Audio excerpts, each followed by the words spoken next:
Վերնատուն Հանրային ռադիոյի ուղիղ եթերում Վերնատունն է, ես Նազելի Օհանյանն եմ, ողջույն սիրելի ունկնդիրներ եւ ինչպես ասում են ակնդիրներ, այսուհետև դուք մեզ կարող եք նաեւ հետեւել Հանրային ռադիոյի Facebook-յան էջում, ինչպես ասում են live տարբերակով եւ գրելով հայատար Հայաստանի հանրային ռադիո, այդ կերպ միայն կարող եք մեզ փնտրել, այսպես ասած, համացանցային տիրույթում, իսկ ես այս պահին ներկայացնեմ մեր հյուրերին Գաֆէսճեան արվեստի կենտրոնի ցուցադրությունների գծով տնօրեն, ցուցադրության համադրող Արմեն Եսայանց եւ Ամերիկայի արվեստագետ Զադիկ Զադիկյան։ Մենք այսօր խոսելու ենք հեղինակի նոր ցուցահանդեսի մասին, որը այսքան տարի 60 տարի անց առաջին անգամ Հայաստանում այսպես տեղի է ունենում եւ դա կարծում եմ արվեստային իրադարձություն է մեզանում։ Շնորհակալություն, որ հյուրընկալվեցիք մեզ։ 60 տարի անց պարոն Զադիկյան, Հայաստանում առաջին ցուցադրությունը ինչ նշանակություն ունի այս ցուցադրությունը ձեզ համար։ Պետք է ասեմ, որ ոչ թե երազ ասեմ, բայց որ անիրավացի մի իրականություն իրականացավ եւ շատ պարտական նախ պետք է ասեմ շատ շնորհակալություն ձեր հյուրընկալության համար եւ Գաֆէսճեան կենտրոնին պետք է մեծ շնորհակալություններ հայտնեմ նախքան սկսել այս ծրագրին եւ պարոն Եսայանցին, Արմենին, որ 3 տարի առաջ հանդիպեցինք եւ խոսելուց հետո նա սիրով ընդունեց գործել իր ամբողջ ուժով կատարել այս ծրագիրը բերել Հայաստան։ Եվ աշխատեցինք, սա 3 տարի առաջ էր եւ կատարեցինք։ Եկավ ինձ համար իհարկե ոչ թե սա միայն պատմական, բայց հոգեբանական, հոգեկան մի ամբողջ տարբեր պատասխանատվություն եւ փորձառություն է, որովհետեւ շատ-շատերի հետ խոսեցի ցուցահանդեսից վերջը կարող եմ ասել, որ հասկանում են եւ չեն հասկանում, ինչ որ տեսնում են բոլորն էլ ինչ որ մի բան վերցնում են, որտեվ ես եթե չհավատայի, որ աշխատանքը ունի իր մեջ որոշ հրաշալի մաս, երբեք չէի բերի։ Եվ իհարկե ուրիշ բաներ ստացվեց, որ Հայաստանում սա ուրիշ ֆորմաներ ընդունեց։ Ես ցուցադրել էի նախ Լոս Անջելեսում, Լոս Անջելեսի շարվածքն ու pattern-ը ամբողջովին տարբեր էր, ինչ որ ես կարողացա ստանալ այն Հայաստանում։ Հայաստանին կարող եմ ասել կարողապատայի 10 անգամ ավելի ուժ ունի մեջը։ Իսկ ինչ եք ուզում ասել ձեր ցուցադրությամբ։ Ես ուզեցի մանավանդ որ այսպես սիմվոլիկ վերնագիր ունի, անուն ունի, վերադարձ։ Ցուցադրությունն է կոչվում վերադարձ, բայց բուն ինստալյացիան, այսինքն ստեղծագործությունը կոչվում է օտարներ, այո։ Վերադարձ, որովհետև ես առաջին անգամ լինելով բերել եմ աշխատանքներ ցուցադրելու, վերադառնում եմ Հայաստան, առաջին անգամ փորձ եմ ունենում Հայաստանի մեջ ցուցադրելու, շատ տեղեր եմ ցուցադրվել տարբեր երկրների մեջ, տարբեր քաղաքների մեջ, թանգարաններ, գալերիներ եւ այլն, իհարկե ամբողջ կյանքում միակ գործս որ եղել է ստեղծել ու ցուցադրվել։ Բայց Հայաստան ինձ համար շատ ավելի ուրիշ իրականություն ունի, որ կարող եմ ասել ամենաբարձր կարևոր շերտը դարձավ բոլոր ցուցադրություններից մեջ։ Եվ ես մեծ երազներով ու հույսերով եմ եկել, որ կարողանամ այս էներգիան տարածել բոլոր Հայաստանի մեջ եւ բերել շատ մեծ գործեր ցուցադրելուց հետո բանում Եվրոպայում եւ տարբեր տեղերում, Ամերիկայում բերել եւ մի ձևով պահել Հայաստանում։ Հայաստանը դառնա վերջնական հողը աշխատանքներից մնալու եւ ոչ թե տարբեր երկրներ ունենան։ Տարբեր երկրներ թող ցույց տան, բայց Հայաստանը թող վերջնական այսինքն վերջին հանգրվանը լինի Հայաստանում ձեր գործերի։ Այո, հասկանալի։ Շատ կարևոր է, որ եթե կարողանան սա իրականացնել եւ Արմենը օգնեց բավականին, որ առաջին բանով մտանք Հայաստան, տեսնենք ինչ կլինի։ Արմեն, դուք ցուցադրության համադրողն եք եւ կուզեի խոսեինք այս ցուցադրության առանձնահատկության մասին եւ խոսեինք թե ինչ շեշտադրմամբ է այն ներկայանում ընդհանրապես դիտողին։ Նախ շնորհակալություն հրավերի համար եւ միշտ ուրախ ենք հանրայինի եթերում պատմելու մեր նախագծերի, նոր նախաձեռնությունների մասին եւ ինձ համար անկեղծ շատ հուզիչ էր լսել առաջին մասը խոսակցության, երբ Զատիկը պատմում էր իր փորձառության մասին։ Ինձ դիմումա պարոն, ես այնց չգիտեմ։ Մեր մոտ շատ բարեկամական ընկերական հարաբերություն են, կատակ եմ անում իհարկե, ու շատ հաճելի է ձեզնից լսել այս խոսքերը ու մեզ համար, այսինքն ինձ համար անձամբ իր հերթին, բայց մեզ համար Գաֆէսչյան արվեստի կենտրոնի համար ինստիտուցիոնալ իմաստով, մեր հոգաբարձությունների խորհրդի համար շատ կարևոր էր այս ցուցադրության կայացումը։ Եվ շատ կարևոր էր, որ մենք կարողացանք, մենք հպարտ ենք, բայց միայն այն իմաստով չէ, որ առաջին անգամ Զատիկյանի ցուցադրությունը մենք ենք անում։ Մենք ուրախ ենք, որ այս նախագիծը մեր տարածքի մեջ ինտեգրելը ինչպես է աշխատում, որովհետև երկար քննարկումներ են եղել, թե ինչպիսի ցուցադրության պետք է Զատիկը հանդես գա Հայաստանում, որովհետև տարբեր նախագծեր ենք քննարկել վերջին 3 տարիների ընթացքում եւ արդյունքում հանգել ենք հենց այս մի տարբերակին, որը Գաֆէսչյան արվեստի կենտրոնի Կասկադ համալիրի առաջին հարկի մեր այդ ցուցասրահ 1-ը, որտեղ նաեւ մեր ինտերակտիվ ուսումնական կենտրոնն է, որտեղ մեր գրադարանն է, որովհետեւ հանրային տարածքում լինի այս աշխատանքը, ոչ թե լինի զուտ ցուցահանդեսային ցուցադրական առանձին տեղ, այլ ինքը հանրային մի միջավայր լինի ու այդքանով այն ամբողջ էներգիան, որ Զատիկ Զատիկյանը 70-ական թվականներից դնում է իր աշխատանքների մեջ, խոսքը դրանց այցելուի հետ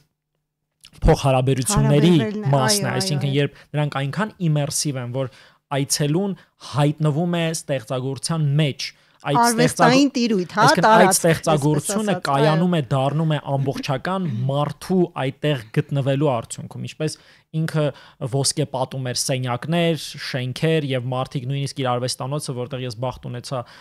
լինելու անցյալ տարվա դեկտեմբերին, որ մտնում ես մի այդպիսի հենց արվեստային տարած, դու արվեստի գործի մեջ ես գտնում, ոչ թե արվեստանոցում, նույն ձևի այստեղ էր շատ կարևոր, որպեսզի մենք կարողանանք ստանալ այդ տիրույթը, որտեղ կա այդ սև անհուն, այդ սև խոռոչը, որի մեջ, ինչպես Զատիկն է նկարագրում,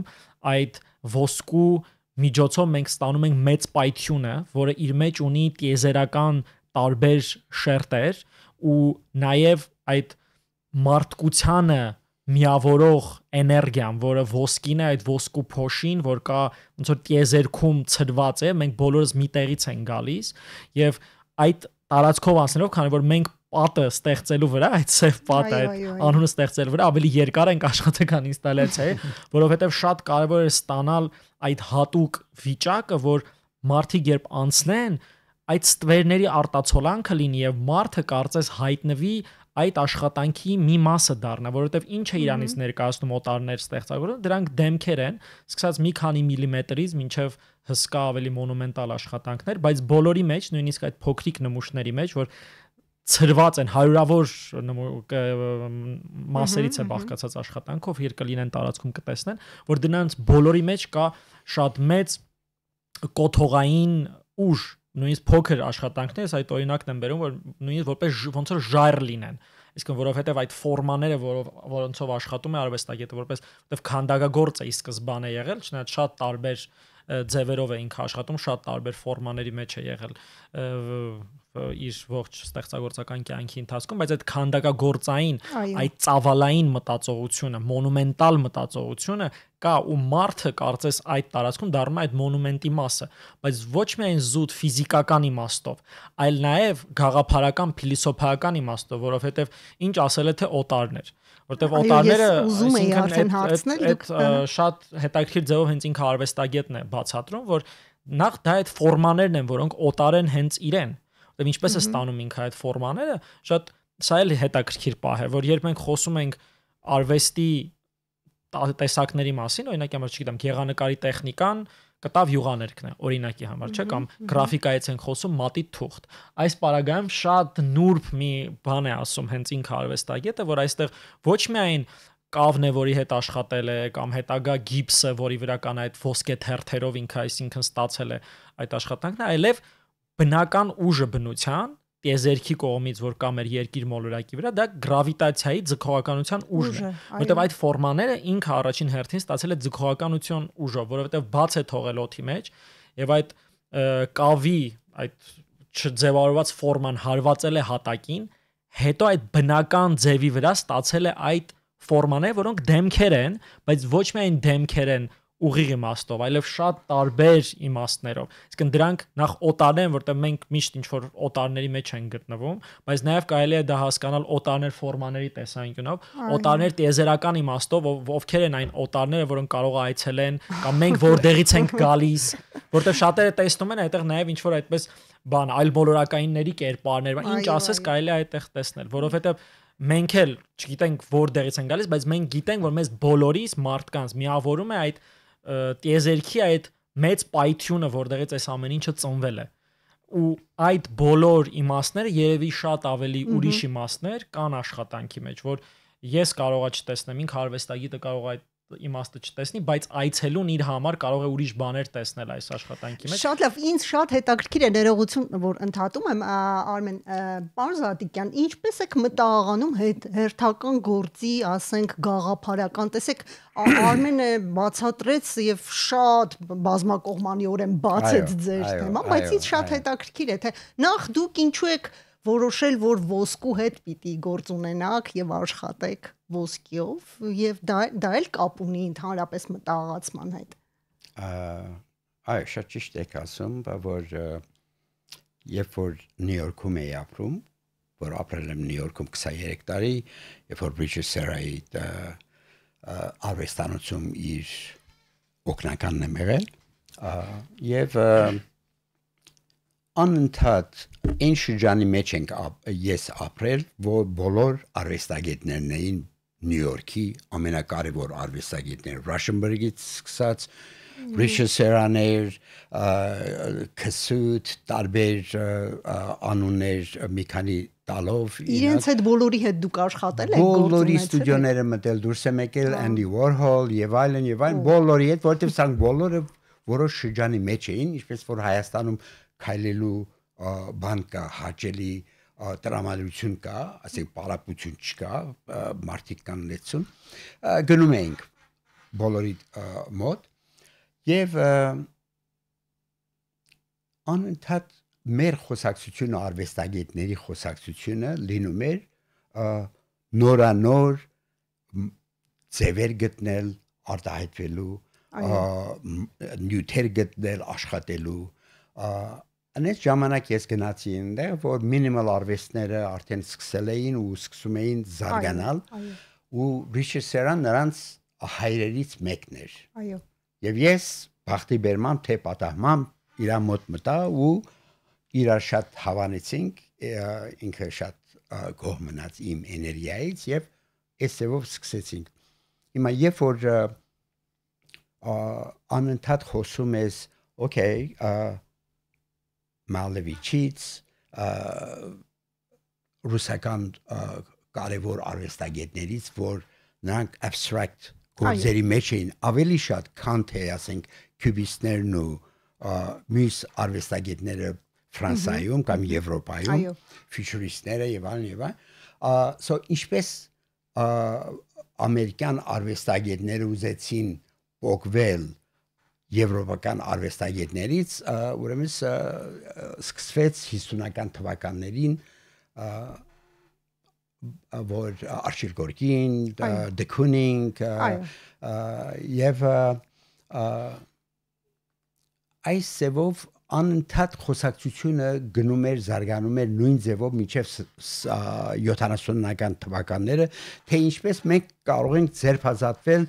abstract expressionistներից, impressionistներից եւ այլն, այսպես ասած, չէ՞։ Ամեն ինչ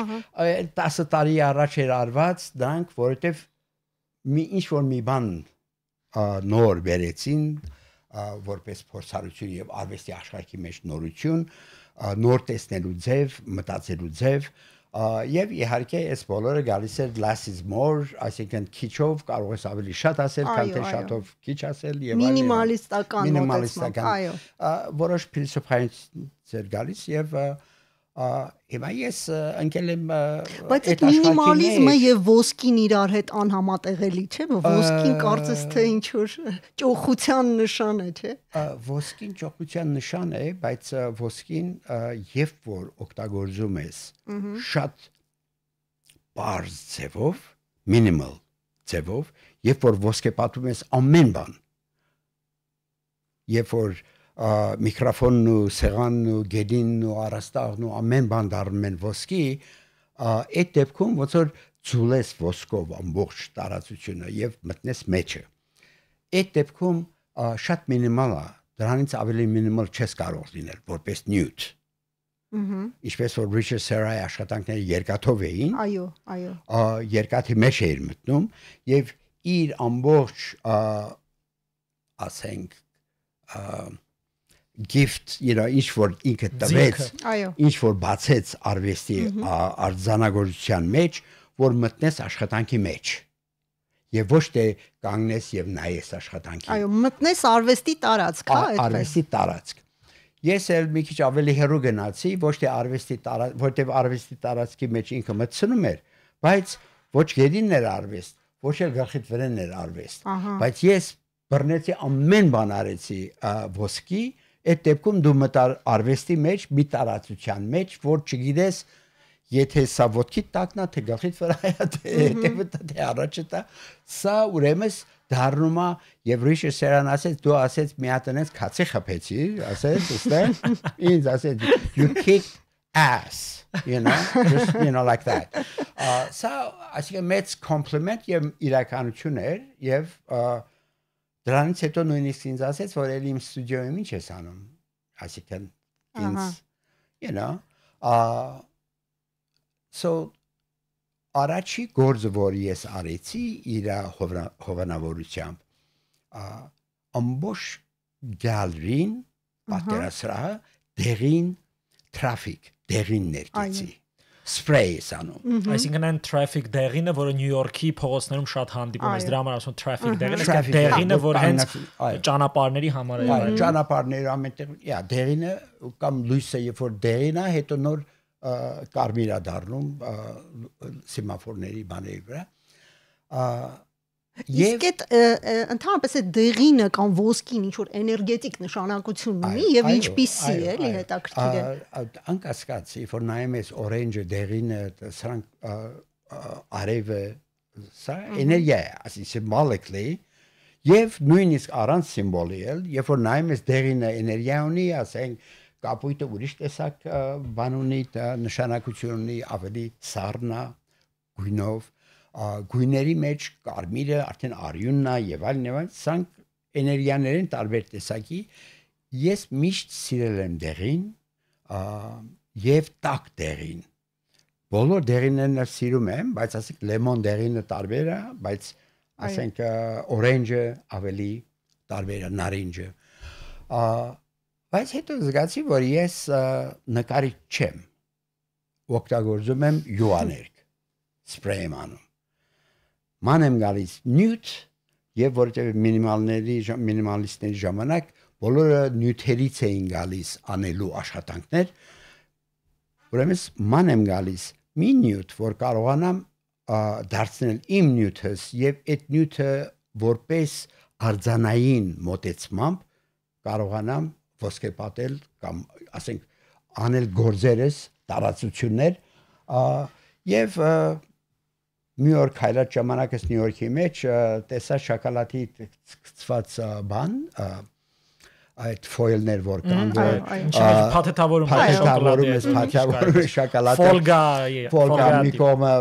արծաթ մյուս կողմը ոսկի այս ոսկին արևը որ 12-ներ բան այն ժամանակ մեկն էր արևի լույսը շատ փոքր մի բան էր sense բայց sense ոնց որ կայծի նման sense աչքիս խփեց ես չեմ անում ինչի կռացա եւ եկալեցի բայ ասի ես իմ նյութս կտա սա ասի ես եւ անմիջապես սկսեցի ոսկեպատել ամբողջ իմ ապրած տարածությունս Այսինքն երբ նայեք նույնիսկ համացանցում օրինակ 1970-ական կեսերին արված Զատիկ Զատիկյանի աշխատանքները, որպեսզի ավելի լավ վիզուալ մի քիչ խոսքով դժվար է պատկերացնել, բայց պատկերացրեք սենյակ, որտեղ ամեն ինչ ոսկեզօծված է, ոսկե թերթերով, այսինքն պատերը, ու այսինքն ծորակը նույնիսկ, այսինքն նայել որոշ գործեր, օրինակի համար այդ խոհանոցային հատվածը իր ամեն ինչով, ամեն ինչ ոսկեզօծված է եւ հայերենով չգիտեմ որքանով կհասկանաք այդ ոսկե թերթերը շատերով սուսայլն է զոտ ռուսերեն մի քիչ ավելի տարածված է, երևի կարող ավելի հասկանալ լինի, բայց այդ հերթավորման տեխնիկայով արդեն 50 տարի մոտավորապես արվեստագետն աշխատում է, բայց այս ինստալացիան, այս ցուցադրությունը, որ հիմա մենք ներկայացնում ենք, երևի թե իր աշխատանքների մեջ այսպես մի տեսակ առանձնանում է իր ձևով, ֆորմայով եւ այլն, մի տեսակ շատ դրա համար կարևոր էր, որ հենց այս աշխատանքը մենք ցուցադրենք, թե արվեստագետի համար, թե Գաֆեսչյան արվեստի կենտրոնի համար։ Այո, շատ լավ է բացատրում։ Ես ուրախ եմ, որ Արմենին ճանաչեցի ու Արմենը դարձավ իմ ձայնս։ Պարոն Զատիկյան, շատ հետաքրքիր է, տեսեք դուք անուններ նշեցիք ժամանակակից արվեստի հանրահայտ դեմքերին Միացյալ Նահանգների եւ շատ հետաքրքիր է թե այդ մարդկանցից դուք հատկապես ինչ սովորեցիք, ինչ վերցրեցիք ձեր արվեստի համար օգտակար։ Օրինակ շատ կուզեի հատկապես Ռիչարդ Սերայի մասին խոսեիք, որովհետեւ ինչ որ իմաստով դուք նաեւ ձեր արվեստը մոտ է։ Այո մի քիչ ձեր խոսքից հասկացա։ Այո։ Richard Serran իհարկե առաջին արվեստագետն էր, արձանագործ։ Պետք է ասենք, որովհետև արձանագործները տարբեր են, նկարիչները տարբեր են, այնտեղ Frank Stellan կա, որ minimalist Frank Stellan, նրանք սկսեցին minimal աշխատանքը, այդ ժամանակ Richard Serran տակավին չէր գտել իր ճանապարհը ճիշտ անում էր ամեն տեսակի գործեր, որ շատ հետաքրքիր էին եւ կարող եմ ասել բոլոր ամեն տեսակի փորձեր էր անում, այդ փորձ էքսպերիմենտների մեջ ահագի նոր մոտեցման ձևեր էին, ինչպես անել արձան ֆորմաներ կողքի դնել առանց սվարկա անելու, ասենք, որ դրանից առաջ մարդիկ բրոնզ են ցուլում, բրոնզը ամբողջովին ցուլված կա։ Սա դարերով արել են մարդիկ։ Ուրիշ ինչ ձևով կարող ենք մենք ֆորմաներ մեջտեղ բերել առանց սվարկա անելու, առանց բաների պատվանդանների վրա դնելու, որ արվեստը դառնա ինքնուրույն, իր ոտքի վրա կանգնի եւ գետնի վրա նստի եւ ոչ թե պատվանդանների վրա նստի։ Սա բոլոր իրան, այո։ Դուք բացատրում եք ֆորմալ իմաստով, ես կուզեի նաեւ գաղափարական, փիլիսոփայական իմաստով, նաեւ թե օրինակ այդ ժամանակի արվեստագետները ինչ խնդիր էին իրենց առաջ դնում։ Ինչպես կարող են իրենք ձերբազատվել ավանդություններից։ Այո։ Սա է առաջի բոլոր արվեստագետ ազատության մասին են մտածում, ամեն մարդ իր գլխի ճարը ոնց պիտի տեսնի, ոնց կարող է ազատվել եւ միևնույն ժամանակ մի բանով մոտեցման ձև գտնել, որ դառնալ ինքնուրույն, որ ճանաչվի որպես դա։ Հիմա օրինակ ձեր արվեստին, որ նայում եք, այսքան տարիների ձեր աշխատանքները, ցուցադրությունները եւ այլն ինստալացիաները, կարող ենք ասել, որ դուք ազատագրվել եք ինչ որ իմաստով այդ հնիկ ապանքներից։ Ես առաջի իմ դեղին սենյակներ ներկերով ազատագրվեցի արդեն ոչ թե բոլորից։ Իմ ներկա, ասենք Richard Serran-ներ, Rauschenberg-ներ, Warhol-ներ, բոլորից ես ազատագրվեցի։ Չեմ ասում, որ ես շատ լավ էի կամ բան, բայց ես իմ տեղս ունեի ու ազատ էի։ Այդ ազատագրումը ինքը ինքնանպատակ չի, այսինքն ինքը հենց այնպես ինքն իրենով չի լինում, ու ինձ թվում է այդ առումով շատ կարևոր է այդ անցած ճանապարհը, որ դու գալիս հասնում ես այդ ազատագրմանը, որտեվ նույն մինիմալիստները իրենք, այսինքն շատ լավ ասեց այդ less is more գաղափարը, որ քչով շատ բարդ իրականում մոտեցում է, բայց գնալով ինքը ավելի ակտուալ է դառնում, որովհետև այն ու շատ դժվար է արվեստի մեջ խոսքը հիմա այսինքն 21-րդ դարի մասին չենք խոսում, այլ հենց 60-ական 70-ականներին այդ բավականին խիզախ քայլ էր, որ մենք մինիմալ ֆորմաների մեջ փորձենք աշխատել, ինչքան էլ абստրակցիոնիստները ինչ որ բաներ այդ իմաստով արել են, բայց միևնույն է այնտեղ լրիվ այլ գործիքակազմեր, այլ լեզու էր։ Եվ այս իմաստով հաշվի առնելով, որ նաև Զատիկ Զատիկյանն օրինակ համար Հայաստանում սովորել է ուսումնարանում, հետո ինչ որ մի շրջան ակադեմիայում է, ինչ որ ձևով ներգրաված եղել Արա Հարությունյանի ուսանողն է եղել, այսինքն այդ դասական դպրոցը իր մեջ կրելով մոնումենտալ քանդակագործությունը, հաշվի առնելով Արա Հարությունյանին եւ այլն, ու հետագայում գնալով այդ քանդակագործային վիճակից հասցնելով ֆորմաները ամենամինիմալիստական ինչ որ մի ոսկե թերթավորման մակարդակի, դա շատ մտածված խորը արվեստային, փիլիսոփայական, գաղափարական ճանապարհ է, որ արվեստագետը պրպտում է գտնելու համար ինչ պետք է անի, որ եւ ազատվի, բայց այդ ազատումը չլինի ինքնանպատակ, չլինի ազատվելու համար։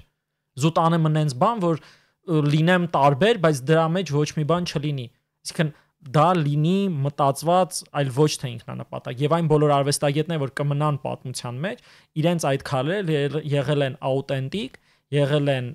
մտածված եւ եղել են գաղափարապես, այսինքն գաղափարահեն են եղել, հենց այնպես չեն եղել, զուտ ֆորմալ իմաստով չի եղել այդ ձեռբազատումը։ Նույնը Զատիկ Զատիկյանի պարագայում է եւ այս մեր ցուցադրությունն էլ դրա վառ ապացույցն է ինձ թվում։ Լավ, վերադառնանք ցուցադրությանը, քանի որ մեր հաղորդումն արդեն ավարտվում է, Արմեն, կուզենայի ուղղակի ես որքանով տեղյակ եմ, ցուցադրությունը նվիրվում է նաև Արցախյան այս պատերազմի 44-օրյա արվեստագետի գաղափարներ, որպեսզի առաջի ցուցադրությունը նրանց հիշատակին նվիրված լինի։ Այո, նրանց հիշատակին, պարոն Զատիկյան, ընդհանրապես հերվից որ նայում եք Հայաստանը իր խնդիրներով եւ այլն, ձեր այդ ինստալացիան, ձեր այդ ոսկին, ինչով կարող է մեզ այսպես մաքրագործել արվեստային իմաստով։ Կարող է նման դեր ունենալ։ Well, անկասկած իմ ամբողջ դերդրումը այս աշխատանքները բերելու, որ ես առանձին միայն չորոշիցի բերելու մեջ, բավականին հովանավորողներ կան Լոս Անջելեսի մեջ, որ դրանք բոլոր օգնեցին, որ սա գա այստեղ, ցուցադրվի եւ նվիրվի ի հիշատակ զինվորներին, մեր անցյալի շատ դժվար ինչ-որ իրադարձության համար եւ ինչ ֆորմա որ ընդունեց Հայաստանի մեջ միանգամայն ասում է այն որ նոր սկիզբ է Հայաստանի համար սա մեծ պայթուն դիեզերքը նախքան մոլորակներ ունենալը դիեզերքը մութ տարածություններ։ Մութ խորոչ էր, չէ՞, ինչպես ասում են։ Այո։ Եվ մի անգամից պայթեց ու լեցվեց այս ամբողջ նոր հավատքով եւ մինչեւ հիմա դեր տակավին մեծանում է ու գնում է։ Եվ հուսամ որ սա Հայաստանին բերի այդ տեսակ ուժ։ Ինձ համար շատ կարեւոր է որ այդ ուժը հասկանան, որ ծայրից ծայր մեջը մտնեն ու սա դառնա սկիզբը, առաջի գործը կարևոր եւ սկիզբը իսկ նպատակներ կան հետո ավելի նոր գործերով, այսպես ցուցադրություններ այստեղ։ Ես կարող եմ ամբողջ իմ կյանքի փորձառությունը, որ մեջս լցրել եմ, այդ հնոստանի մեջից որ անցել եմ, բոլորը բերել Հայաստան։ Եթե կարողանա Հայաստանը յուրացնել Հիմա ինձ համար Հայաստանը որպես ժամանակակից արվեստի համար ոնց որ շատ մանուկ վիճակ ունի, շատ։ Հիմա մանուկին մի անգամից հավի բուտ չես կարող բերանը դնել, կխեղդվի։